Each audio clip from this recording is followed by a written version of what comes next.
कार्तिक मास के कृष्ण पक्ष की त्रयोदशी तिथि को धनतेरस पर्व के रूप में मनाया जाता है। शास्त्रों के अनुसार इस तिथि को समुद्र मंथन के समय भगवान धन्वंतरी अमृत कलश लेकर प्रकट हुए थे। इसी कारण इस तिथि को धनतेरस या धन त्रयोदशी के नाम से जाना जाता है। भगवान धन्वंतरी के अलावा इस दिन माता लक्ष्मी, भगवान कुबेर और मृत्यु के देवता यमराज की भी पूजा की जाती है। इसी दिन से दिवाली का पर्व शुरू हो जाता है।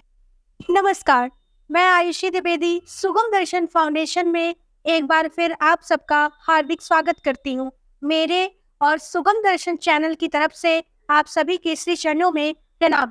आज हम बात करेंगे धनतेरस के विषय में, लेकिन वीडियो शुरू करने से पहले आप सभी सनातन धर्मियों से मेरी विनम्र आग्रह है कि वीडियो को लाइक और सब्सक्राइब कर हमें अपना आशीर्वाद देना न भूलें। आइए जानते हैं धनतेरस के विषय में। धनतेरस दो शब्दों से मिलकर बना है, पहला धन, दूसरा तेरस, जिसका अर्थ होता है धन का 13 गुना। इस तिथि को भगवान धन्वंतरी के प्रकट होने के कारण वैश्य समाज इसे धन्वंतरी जयंती के रूप में भी मनाते हैं। आइए जानते हैं धनतेरस पर्व का महत्व क्या है। हिंदू पौराणिक कथाओं में धनतेरस का विशेष महत्व माना गया है। ऐसा माना जाता है कि धनतेरस के दिन माता लक्ष्मी की पूजा पाठ करने से घर में धन, वैभव, सुख और समृद्धि का वास होता है। साथ ही धन के देवता कुबेर महाराज की भी आराधना की जाती है। इसके चलते धनतेरस के दिन लोग नए आभूषण, नए बर्तन, नए कपड़े, चांदी के सिक्के और वस्त्रों की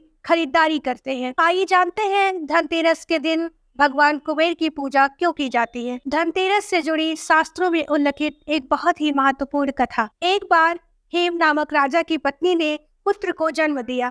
ज्योतिषों ने नक्षत्र गणना करके बताया कि जब इस बालक का विवाह होगा उसके 4 दिवस बाद ही इसकी मृत्यु हो जाएगी। यह जानकर राजा ने बालक को यमुना तट की गुफा में ब्रह्मचारी के रूप में रखकर बड़ा किया। एक बार जब महाराज हंस की युवा बेटी जब यमुना तट पर घूम रही थी, तब उस ब्रह्मचारी बालक ने उन्हें मोहित कर लिया और उनसे गंधर्व विवाह कर लिया। लेकिन दुर्भाग्यवश विवाह के चौथे दिन ही उस राजकुमार की मृत्यु हो गई। पति की मृत्यु को देखकर उसकी पत्नी बिलख बिलख कर रोने लगी और विलाप करने लगी, और नवविवाहित का विलाप देखकर यमदूतों का हृदय कांप उठा। तभी एक यमदूत ने यमराज से पूछा कि क्या अकाल मृत्यु से बचने का कोई उपाय नहीं है। तब यमराज जी बोले, एक उपाय है। अकाल मृत्यु से छुटकारा पाने के लिए धनतेरस के दिन भगवान की पूजा करने के साथ ही विधि पूर्वक दीपदान करना चाहिए, जिससे अकाल मृत्यु का भय समाप्त हो जाता है। और तभी से लेकर आज तक धनतेरस के दिन यमराज के नाम पर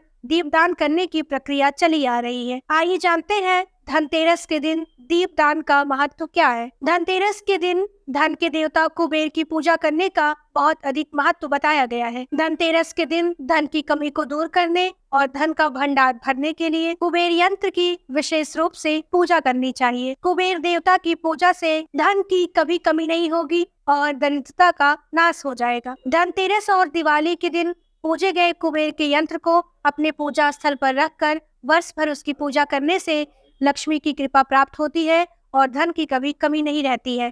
धनतेरस के दिन दीप दान करने से अकाल मृत्यु का भय समाप्त हो जाता है। सभी प्रकार के शारीरिक और मानसिक कष्ट दूर हो जाते हैं और जीवन में सुख समृद्धि आती है। तो ये थी धनतेरस से जुड़ी हुई कुछ खास जानकारियाँ। ऐसे ही और जानकारी के लिए जुड़े रहिए सुगम दर्शन चैनल से।